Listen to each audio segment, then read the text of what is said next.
거룩하신 아버지 하나님, 2022년 화요조찬 기도회 교부들에게서 배우는 삶의 지혜 14번째 시간을 시작합니다.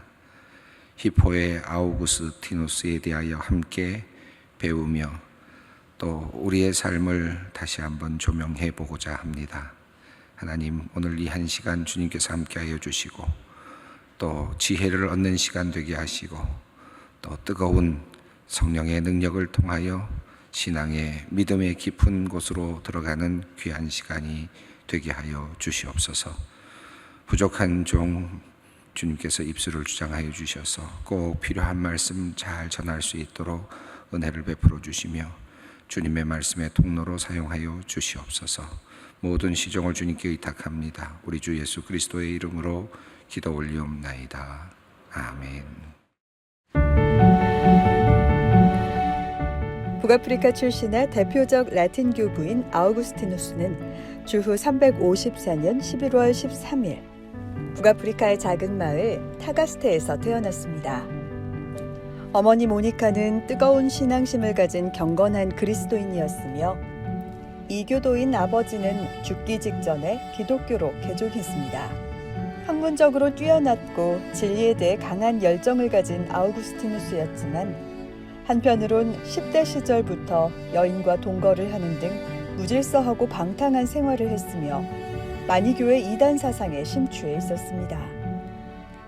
하지만 그는 당시 많은 사람들로부터 존경을 받던 암브로시우스와 심프로키우스를 만나면서 큰 감명을 받았고 무엇보다 어머니 모니카의 간절한 기도에 힘입어 주 386년 9월 마침내 그리스도인으로 회심하였습니다. 이후 아우구스티누스는 히포의 주교가 돼 목회 사역과 설교 사역에 헌신했고 서방교회의 지적 수장으로서 다양한 신학 문제와 교회 이슈들에 적극적인 관심을 기울였습니다. 아우구스티누스는 갈수록 깊어지는 병고와 고트족, 반달족 등의 침략으로 로마가 쇠락해가는 모습을 지켜보면서 힘든 노년을 보내야만 했습니다. 인생의 마지막 열흘은 외부와의 접촉을 단절한 채 회개의 시편들을 거듭해서 읽으며 기도와 눈물로 보냈습니다. 주후 430년 8월 28일 76의 나이로 친구들과 제자들이 보는 가운데 아우구스티누스는 자신이 그토록 사모하던 영원의 세계로 돌아갔습니다. 그가 죽은 직후 히포가 반달족에 의해 함락됐고 주후 476년 서로마 제국 전체가 멸망하고 말았습니다.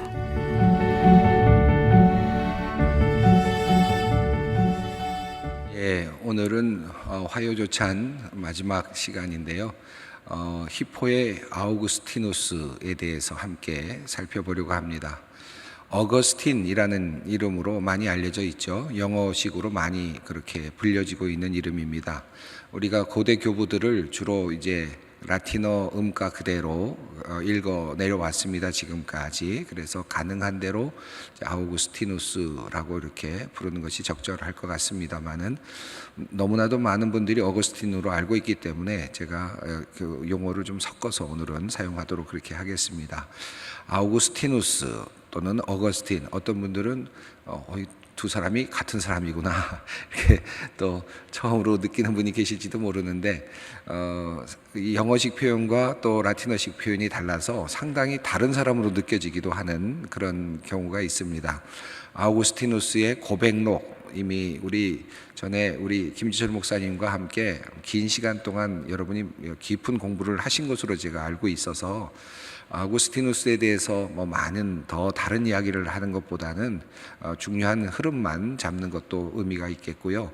또 동시에 중요한 그 내용 속에서 우리가 한번 읽어볼 만한 그런 구절들을 함께 읽어보는 것도 도움이 되겠다는 생각이 듭니다. 북아프리카 출신의 교부입니다. 그래서 그 북아프리카 출신의 교부로서 라틴 교부, 전에 우리가 말씀드렸던 것처럼 북아프리카가 도리어 라틴 문화가 더 강했다. 로마보다도 도리어 라틴 문화가 훨씬 더 강했다라고 그렇게 말씀을 드렸는데, 그래서 라틴 신학이 발달한 것이 북아프리카 지역이었죠. 그리고 그 정점에 히포의 아우구스티누스라고 하는 분이 있습니다. 위대한 철학자이고 기독교 철학이 시작됐다고도 할 수 있는 그런 하나의 매우 중요한 이정표적인 인물이라고도 할 수 있겠습니다. 신플라톤적인 그런 사고관을 갖고 있었기 때문에 마니교에도 깊이 심취했던 것 같고요. 또 나중에 신의 도성을 쓴 것을 보면 역시 그 안에도 그 이원론적인 어떤 그런 부분도 사실은 계속적으로 나타나고 있음을 봅니다. 그러나 그것이 기독교적 신앙 안에서 아주 충분히 소화가 되면서 어떤 하나의 매우 중요한 기독교적인 세계관을 만들어주고 있다고도 볼 수 있을 것 같습니다. 이사야서 7장 9절에 있는 말씀, 만일 너희가 굳게 믿지 아니하면 너희는 굳게 서지 못하리라 라는 이 말씀을 근거로 붙잡고 이 아구스티누스는 신앙의 우위성을 먼저 주장을 했습니다. 이성이 아니라 신앙의 우위성을 통해서 끊임없이 신앙 안으로 나아갈 수 있다. 그러니까 믿는 것이 중요하다. 믿음에 대한 우위성을 끊임없이 주장했던 그런 교부입니다. 고대 교부의 마지막 교부라고 알려져 있고요. 또 중세 시대의 출발이라고도 할 수 있는, 그렇게 불려지고 있는 분이기도 합니다. 참 놀랍게도 카톨릭 진영과 개신교 진영에서 모두가 다 또 존경하고 또 모든 진영으로부터 추앙받는 그런 교부이기도 합니다. 교부들을 통틀어서 아마 개신교회에 가장 근접해 있는 교부라고도 할 수 있을 것 같고요. 루터라든지 깔뱅에게 아주 지대한 영향을 미친 사람으로도 알려져 있습니다. 우리가 요한 크리소스토무스를 배우면서 설교에 대해서 이렇게 우리가 좀 이야기를 나눴는데, 설교 사역이 극대화되고 마치 개신교에서 설교 사역이 이렇게 왕성하게 일어난 것과 같은 관점에서 본다면, 요한 크리소스토무스가 개신교적인 어떤 하나의 그 뭐랄까 그 가치관이라 그럴까, 하나의 흐름을 가지고 있다고 볼 수 있다면, 우리 그 히포의 아우구스티누스는 기독교 개신교의 신학이라고 할 수 있겠습니다. 신학의 틀을 만들어 놓은 그런 또 하나의 그런 분이라고도 할 수 있겠습니다. 먼 훗날 한 100년이 지난 다음에 종교개혁이 일어납니다마는 100여 년 후에 종교개혁자들은 어거스틴의 이 중요한 그 신학적인 작업들을 근거로 해서 종교개혁을 단행을 하게 되죠. 그러니까 어거스틴의 그 신학 안에 그런 그 개신교적인 그런 흐름이 굉장히 숨겨져 있었다라고 할 수 있을 것 같습니다. 우리 역사가들이 어떻게 우리 아구스티누스를 평가하고 있는지 한번 함께 보면 좋겠습니다. 곤잘레스와 그리고 필립 샤프라고 하는 기독교 역사가들이 어떻게 어거스틴을 표현하고 있는지 한번 살펴보겠습니다. 함께 읽어보겠습니다. 어거스틴은 한 세대의 마지막임과 동시에 또 다른 세대의 시작이 된다. 그는 고대 교부들의 맨 마지막이며 동시에 중세 신학의 선구자이다. 고대 신학의 주류가 어거스틴에게서 합류되었다가 그에게서 중세 스콜라주의 강물뿐 아니라 16세기 개신교 신학의 강물까지 도도하게 흘러내려온다. 아우구스티누스는 가장 경건하고 중후하며 진지한 교부이자 순수한 교리를 가르치고 기독교적 겸손으로 그 교리를 성경에 종속시킨 신학자의 대부이다. 그가 만약 16세기에 살았다면 개신교 진영에 섰겠지만 제롬은 로마 진영에 섰을 것이다. 이렇게 그의 신학은 개신교적인 어떤 특징을 가지고 있다라고 하는 것도 우리가 살펴볼 수 있습니다. 주후 354년에 태어났습니다. 북쪽 해안, 아프리카 북쪽 해안에 항구 도시 히포에서부터 한 80km 내륙으로 들어가 있는 타가스테라고 하는 지역에서 태어났고요. 그곳에서 베르베르족이라고 하는 그런 원주민의 아들로 태어났습니다.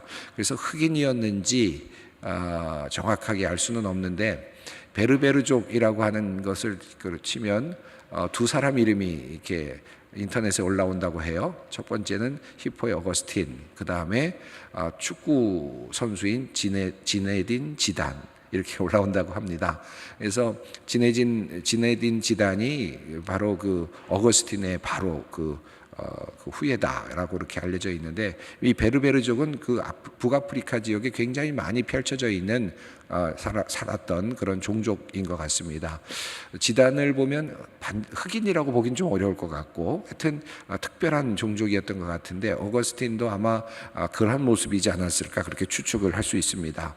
어머니 모니카의 그 뜨거운 사랑과 기도에 대해서 우리가 많이 알고 있고, 아버지는 그 예수를 믿지 않다, 기독교로 개종하지 않다가 마지막 죽을 때쯤에 개종하고 그리고 세상을 떠났다고 이렇게 알려져 있습니다.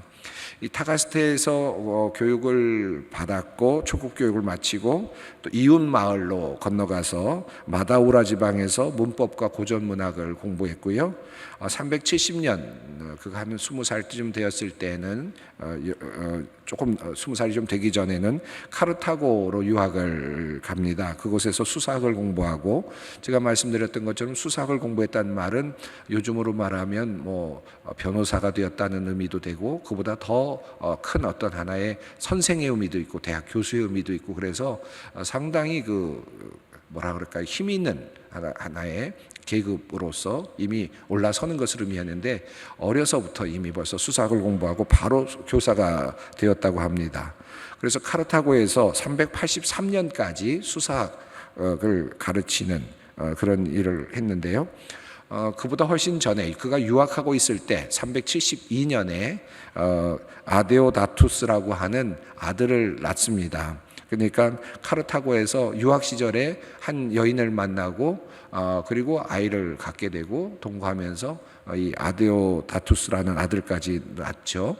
무질서한 그런 방탕한 생활을 했다라고 알려져 있는데, 그러면서도 공부만큼은 계속해서 했고, 계속해서 10여 년 동안 그곳에서 아이들을 낳은 후에도 수사학을 가르치는 교사로서의 역할을 했다고 할 수 있습니다. 373년 이후에 이제 마니교에 이제 들어가서 한 9년 동안 마니교에 심취하게 됩니다. 이 마니교는 두 종류의 신을 숭배하는 종교인데요. 하나는 어두움과 악의 신, 그리고 빛과 그리고 선의 신, 이 두 신의 싸움으로 이렇게 이원론적인 관점에서 그 신앙을 하는 그런 마니교에 들어가서 상당히 오랫동안 9년 동안 심취해 있다가 당시 그 마니교의 감독이었던 파우스투스를 이제 면담한 후에 그의 어떤 실력 없음을 알게 되고, 또 그 내용의 그 빈약함을 알게 된 후에 그가 다시 이제 그것을 떠나게 되었다고 합니다.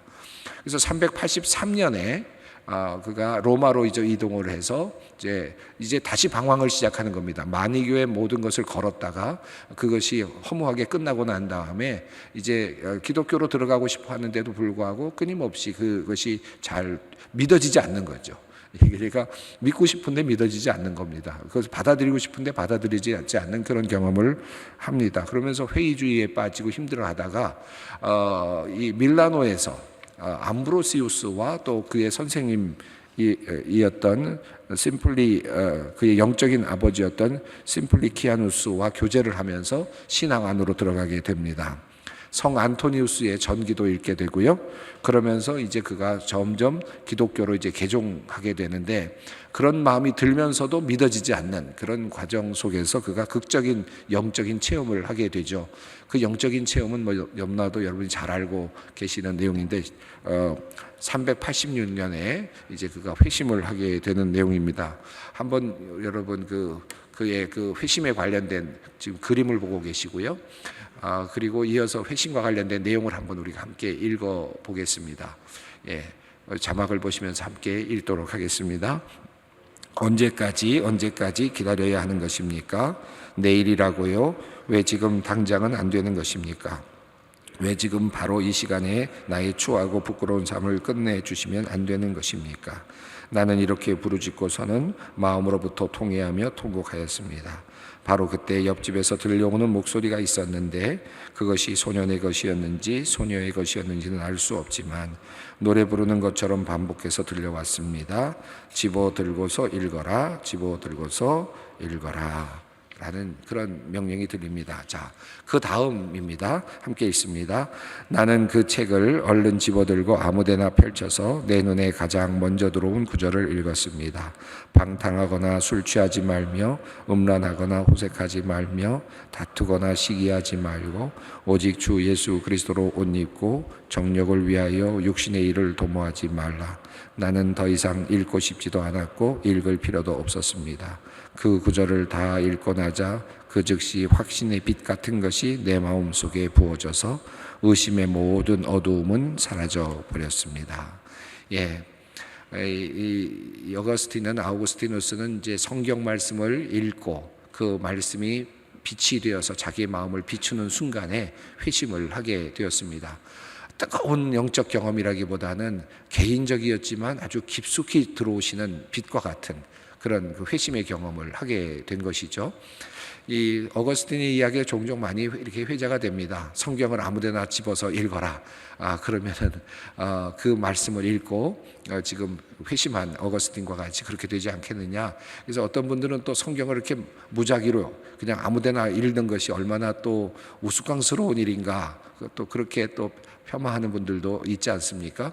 근데 어거스틴은 분명하게 위대한 신학자인데도 불구하고 그의 회심은 가장 어찌 보면 미련해 보이는 방식으로 이루어졌다. 조문을 읽고 처음부터 마지막까지 논리적인 구조를 분석하고 그리고 그 말씀들의 구조의 문제점들을 분석해내고 또 정리하고 그 모든 것들의 결론으로부터 그가 기독교로 개종한 것이 아니라 말씀을 그것도 그냥 읽어라, 들어서 읽어라라고 하는데 그 말씀을 아무데나 찾아서 읽었는데 그 말씀 한 곳 말씀을 읽고 그 말씀이 그의 마음속에 쳐들어와서 그가 회심을 하게 되었다. 여러분 이게 굉장한 이야기지 않습니까? 논리적이어야 되고 모든 것을 다 알아야 되는 그런 학자 중에서도 위대한 학자인 신학자 중에서도 최고의 학자인 이 어거스틴의 회심은 이렇게 참으로 우스꽝스럽게 이루어졌다라고 하는 사실이 우리에게 굉장한 인사이트도 주고 또 위로도 줍니다.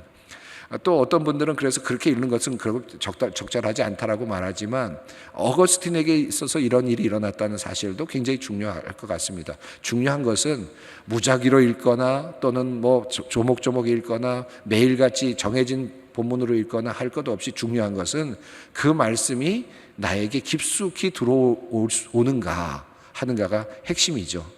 그런데 이 순간에 어거스틴은 하나님의 말씀이 깊숙이 들어왔고 그리고 그 순간 어느 말씀보다 중요한 말씀이 되었고 그의 삶을 변화시키는 말씀이 되었다라고 하는 것입니다. 이것이 어거스틴의 또한 놀라운 사건으로 우리가 알려져 있습니다.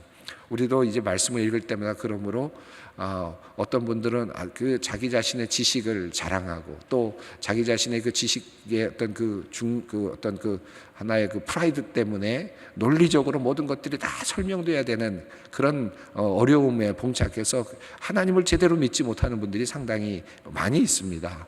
그러나 하나님의 말씀은 힘이 있고 능력이 있어서 이렇게 어거스틴에게 이르는 이 말씀처럼 한 문장이 그 안에 들어와서 그 말씀이 그를 꿰뚫고 들어와서 그를 무너뜨리고 하나님께로 향하게 만드는 것을 보게 됩니다. 그의 그 부적절했던 삶, 방황했던 삶, 그런데 주님께서는 그 말씀 통해서 이제 모든 방탕한 것을 이제 벗어버리고 라고 하는 이 말씀 속에서 그는 무너져 내리는 것을 보게 되죠. 한 말씀이 중요하다. 하나님께서 빛이 있으라 말씀하시자 빛이 있었던 것처럼 이 하나님의 말씀이 능력 있게 작동했음을 우리가 보게 됩니다. 이렇게 회심을 하고 나서 387년에 얼마 후에 이제 세례를 암브로시우스에게 받게 됩니다.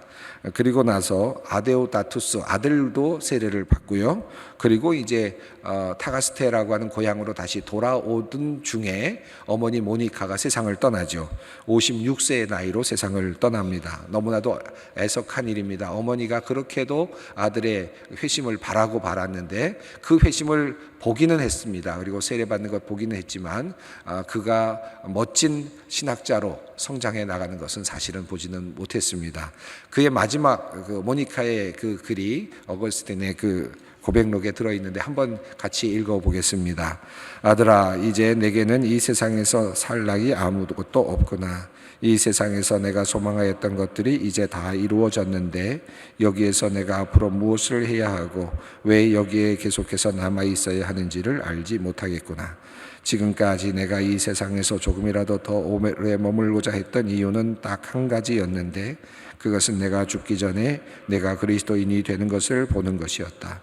나의 하나님께서는 내가 바라던 것보다 더 차고 넘치게 이루어 주셔서 내가 이 땅에서의 행복을 멸시하고 주님의 종이 된 것을 보고 해 주셨으니 내가 여기에서 더 무슨 할 일이 있겠느냐. 한 문장을 더 읽겠습니다. 나의 육신은 어디에 묻어도 상관이 없으니 너희는 그런 것은 신경 쓰지 말고 고민하지도 말아라. 내가 너희에게 꼭 당부하고 싶은 것은 너희가 어디에 있든지 주의 대단에서 나를 기억해 달라는 것이다. 하나님께는 먼 곳이란 없고 세상의 끝날에 하나님이 내가 묻힌 곳을 모르셔서 나를 부활시키지 못하시면 어쩌나 걱정할 필요도 없다.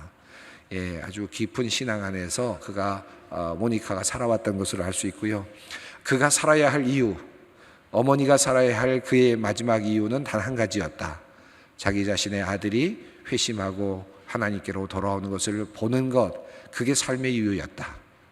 그렇다면 어거스틴을 위해서 얼마나 모니카가 간절하게 매일같이 기도했을까 미루어 짐작이 되지 않습니까?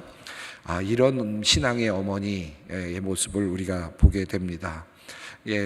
우리 주위에도 믿지 않는 분들이 참 많이 있고요. 또 주변 가정에도 믿지 않는 또 자녀들도 있고 우리가 그런 자녀들을 보지 않습니까? 우리 신앙의 아버지들이신 우리 남선교회 회원들 또 함께 하시는 우리 분들 중에는 또 어머님들도 계시고 여러 성도님들이 계실 텐데 이 모니카의 마음과 같은 마음이 오늘 우리들 마음속에 있으면 좋겠다는 생각이 듭니다. 내가 이제 사는 이유, 내가 이제 죽지 않고 사는 이유, 바로 나의 가족들을 구원하기 위해서, 그 가족들이 구원받는 것을 내가 보기 위해서 나는 살아야 합니다. 그때까지는 기도합니다. 살아있는 동안 나는 기도합니다. 이 모니카를 통해서 우리는 또 다른 우리들의 삶의 이유를 배울 수 있는 것 같습니다. 어머니가 세상 떠난 다음에 3년 뒤에 그의 아들이었던 아데오다투스가 또 세상을 떠납니다. 참으로 슬픈 일이었겠죠. 왜 그를 데려가셨을까? 그럼에도 불구하고 이 어거스틴은 또 그것을 하나님의 깊은 신앙 안에서 하나님의 은혜로 찬양을 하는 것을 보게 됩니다. 그리고 고향으로 돌아와서 어거스틴은 아주 금욕적인 생활을 하면서 이제 그곳에서 신학교를 만들고요. 조그마한 수도원 같은 신학교를 만들고 검정색 옷을 입고요. 그리고 가죽으로 허리띠를 띠고 나가서 일을 하면서 열심히 일하면서 또 밭을 가꾸고 농사하면서 검소한 생활을 이제 하기 시작합니다. 그리고 신학생들을 이제 만들어내는데 어거스틴 수도원이라고 하는 수도사들이 이제 만들어지게 되는 것이죠. 먼 훗날 이 어거스틴 수도사들 중에 한 사람이 누구냐 하면 바로 마틴 루터입니다.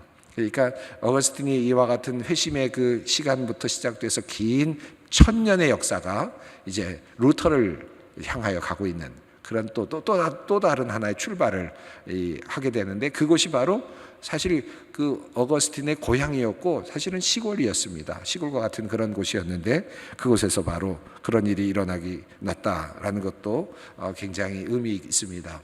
391년 사제서품을 받았고 그리고 또 396년에 히포의 대주교가 되었습니다. 그리고 난 후에는 그 범라틴, 그래서 로마 지역을 통틀어서 상당히 의미 있는, 그래서 모든 신학적인 문제를 다루는 매우 중요한 교부로서 또 신학자로서 역할을 감당했다고 합니다. 그의 책 중에 제고록이라는 책이 있는데요. 이 제고록이라는 책은 그가 썼던 책의 목록이 쓰여져 있는 책입니다. 그 책의 목록은 1000개에 달한다고 합니다. 그러니까 그가 평생 썼던 책이 출판사도 없는데 책을 만들었는데 1000권의 책을 썼다. 어마어마한 책을 썼다고 할 수 있겠습니다. 마지막 부분이 이제 우리가 생각해 보아야 될 부분인데, 그가 이렇게 이제 교부로서 또 히포의 대주교로서 살아가고 있는 중에 점점 로마가 쇠퇴해 가죠. 그래서 380년, 90년, 400년 이렇게 쭉 가면서 그 4세기 말부터 5세기로 접어들면서 이제 이 사이에 로마가 극심하게 약화되고 반달족에 의해서 침입을 받고 고트족에 의해서 침입을 받는 그런 상황이 됩니다. 결과적으로 주 410년에 고트족이 로마 도성을 약탈하는 일이 일어났고요. 또 430년에는 반달족이 히포를 포위해서 또 공격하는 일이 일어납니다.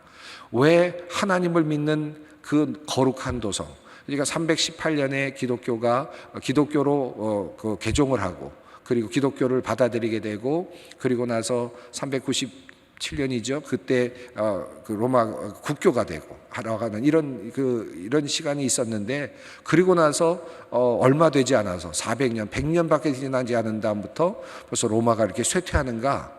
사람들은 로마의 신들을 다 없앴기 때문이다. 기독교가 들어와서 로마의 신들을 다 없앴기 때문에 로마가 망하는 것이다라고까지 말하는 사람이 있을 정도로 기독교가 로마를 지배하는 로마의 국교가 되었는데도 불구하고 로마는 도리어 쇠퇴하는 그런 상황이 되었고, 이방 민족에 의해서 유린당하는 이런 상황이 되었습니다. 이런 것들을 어떻게 해석할 것인가 하는 문제가 신학적인 굉장히 중요한 이슈였죠. 그때 그가 쓴 책이 바로 신의 도성이라고 하는 책입니다. 두 도성이, 이 세상에 있는 도성과 하나님의 도성이 서로 사실은 함께 있으면서 인간은 인간의 도시를 건설하지만 결국은 신의 도성이 승리하게 될 것이다 라고 하는 그 두 도성에 대한 이야기를 통해서 로마의 그 도성은 아무리 멋지고 아름답다 하더라도 그것은 인간의 도성일 뿐이다 라고 하는 그런 말을 통해서, 그런 신학적인 관점을 통해서 로마의 쇠퇴와 멸망을 통해서 흔들리고 있는 신앙인들을 다시 다잡는 그와 같은 걸작을 또 쓰기도 했습니다. 이 신의 도성이라고 하는 책의 내용들을 한번 조금 함께 읽어보도록 하겠습니다. 두 가지 사랑이 두 도시를 건설했다. 심지어 하나님까지도 멸시하는 자기 사랑이 지상 도성을 만들었고, 자기를 멸시하면서 하나님을 사랑하는 사랑이 천상 도성을 만들었다. 따라서 지상 도성은 자체를 사랑하며 천상 도성은 주를 자랑한다. 지상 도성은 사람들에게 영광 받기를 원하고, 천상 도성은 우리의 양심을 보신 하나님을 최대의 영광으로 여긴다. 지상 도성에서는 지배욕이 자체 속에 귀인들과 피정복 민족들 위에 군림하고, 천상 도성에서는 지도자와 피지도자들이 사랑으로 서로 섬기되, 지도자는 그 지혜로 피지도자는 복종으로 섬긴다. 다음 문장입니다. 그러나 두 도성이 다 이 땅에서는 복도 누리고 화도 입는다. 다만 믿음이 다르며 소망이 다르며 사랑이 다르다. 그리고 마지막에는 최후 심판에서 분리되어 각자의 종국을 맞으며 거기는 끝이 없다. 두 도성이 이 세상에 존재하고 있다. 하나는 하나님의 도성, 하나님께 영광을 돌리는 도성. 그리고 하나는 자기 만족과 또 자기 자랑으로 가득 찬 도성, 육적인 도성. 이 두 도성이 서로 함께 공존하고 있다는 것입니다. 이것은 서로 계속 끊임없이 나타나게 되지만 이 세상 속에, 그러나 마지막 날에는 하나님의 도성, 모든 도성은 다 심판을 받게 될 것이고 각자의 그 끝이 있을 것이다. 결국 신의 도성의 그 승리를 이야기하고 있습니다. 우리가 어거스틴에 대해서도 우리가 많이 살펴볼 필요가 있겠습니다만은, 오늘 어거스틴에 대한 문장들도 좀 많이 가지고는 왔는데 시간이 많이 또 지났습니다. 그래서 어거스틴에 대한 문장 중에서 한 문장만 제가 함께 읽어보았으면 좋겠습니다. 오늘 지금 여러분 화면에 있는 문장을 함께 읽어보면 좋겠습니다. 여호와는 위대하시니 크게 찬양할 것이다. 그 능력이 크시며 지혜가 무궁하시나이다. 인간이 당신을 찬양하기를 원하는 것은 당신이 인간을 지으셨기 때문입니다. 인간이 비록 죽음을 짊어지고 다니며 죄악의 흔적을 나타내며 다닐지라도 여전히 당신을 찬양하기를 원하는 것은 당신이 인간을 지으셨기 때문입니다. 참으로 당신께서 인간으로 하여금 당신을 찬양하도록 만드셨습니다. 당신은 인간을 당신을 위해 지으셨습니다. 그러므로 인간은 당신 안에서 쉼을 얻기까지는 마음의 평안을 얻지 못합니다. 오 주님이시여, 나로 하여금 알게 하시고 깨닫게 하시옵소서. 먼저 기도해야 하는지 또는 찬양해야 하는지를, 먼저 당신을 알아야 하는지 또는 당신께 부르짖어야 하는지를, 오 주님이시여, 나는 당신을 찾고 당신께 부르짖겠습니다. 오 주님이시여, 나는 당신이 주신 믿음을 가지고 당신께 부르짖겠나이다. 예, 이 짧은 문장이지만 이 문장도 상당히 깊은 내용들이 담겨 있습니다. 믿음이 있고 그러나 그럼에도 불구하고 또 믿음을 위하여 부르짖겠다라고 말하는 그 내용도 그렇고요. 또 당신 안에서 쉼을 얻기까지는 우리는 마음의 평안을 얻지 못합니다. 왜냐하면 하나님은 우리를 하나님을 찬양하도록 지으셨기 때문입니다. 라고 하는 이 문장도 굉장히 깊은 통찰을 우리에게 줍니다.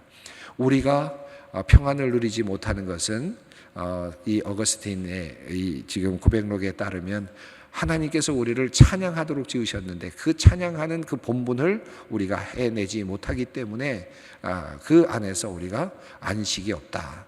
우리가 주님 안에 거할 때 참된 안식이 있고 우리가 주님을 찬양하는 자리에 설 때 진짜 정말 우리가 있어야 할 바로 그 자리를 찾게 되는 것이고 그곳에서 진정한 안식이 있다라고 하는 통찰입니다.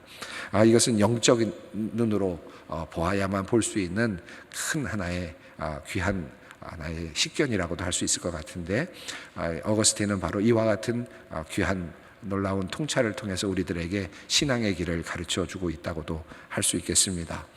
예, 오늘 아우구스티누스 교부에게서 배우는 삶의 지혜 14번째 시간을 이제 이렇게 해서 마무리하게 되었습니다. 이번 한 학기 동안 우리가 교부들에 대해서 배웠는데요. 조금 처음 듣는 교부의 이름도 있었고 또 좀 많이 들어왔던 교부의 이름도 있었습니다. 또 중간 부분에서는 교리적인 이야기들, 삼위일체론이라든가 이런 이야기들을 여러분이 들으시면서 조금은 좀 피곤하셨을 수도 있겠다는 생각이 들지만 처음 듣는 이름과 이런 분들의 교부들의 역사와 또 활동을 통해서 또 헌신을 통해서 우리 기독교가 보다 더 든든해져 가고 또 여러 가지 문제 상황 속에서도 신앙적인 해결책을 찾고 또 그들의 변증을 통해서 또다시 믿음이 더 깊은 곳으로 갈 수 있도록 그렇게 역사했다, 역사되었다, 역사가 일어났다라는 사실을 우리가 깊이 생각하게 됩니다. 하나님께서 교부들을 통하여서 또 역사하셨고 또 기독교를 더 강하고 든든한 자리에 세워주셨던 것을 감사하게 됩니다. 예, 우리가 이 교부들을 통해서 우리가 또 1000년 또 2000년을 거쳐서 지금의 우리 신앙을 가지고 있습니다. 여러분들도 각자 지금은 만인 제사장과 같아서 스스로 서 계시는 분들이고요. 또 나름의 또 다른 의미의 교부들이라고도 하셔도 좋겠습니다. 작은 교부다. 그런 마음으로 이번 한 학기 동안 배우신 그런 교부들의 삶의 족적들을 생각하시면서 나는 또 어떤 작은 신앙의 교부가 될 것인가, 나의 후세에게, 나의 자녀들에게 어떤 신앙의 또 교훈으로 남을 것인가 함께 생각하면서 또 결단하는 이번 한 학기가 되었으면 좋았겠다 생각을 합니다. 예, 이제 또 방학을 하고 여름 학기를 보낸 후에 이제 가을 학기 다시 뵐 텐데요. 그때까지 또 우리가 예배 때는 늘 뵙겠습니다만 그때까지 또 평안하시기를 바랍니다. 함께 기도하겠습니다. 거룩하신 아버지 하나님 감사합니다. 교부들에게서 배우는 삶의 지혜라는 제목으로 2022년 한 학기를 1학기를 함께 보냈습니다. 지나온 길 하나님께서 귀한 사람들을 세우셔서 그분들에게 영감을 주시고 또 결단의 용기를 주셔서 어려운 국면마다 하나님의 진리를 바로 세우는 일에 공헌하게 하여 주셨음을 우리가 배우고 또한 감사하게 됩니다. 하나님, 저희들 이 귀한 그 역사의 흐름을 통해서 귀한 신앙을 우리가 전수받았습니다. 이 귀한 신앙을 또 우리들의 후세들에게 잘 전달할 수 있게 하여 주시옵소서.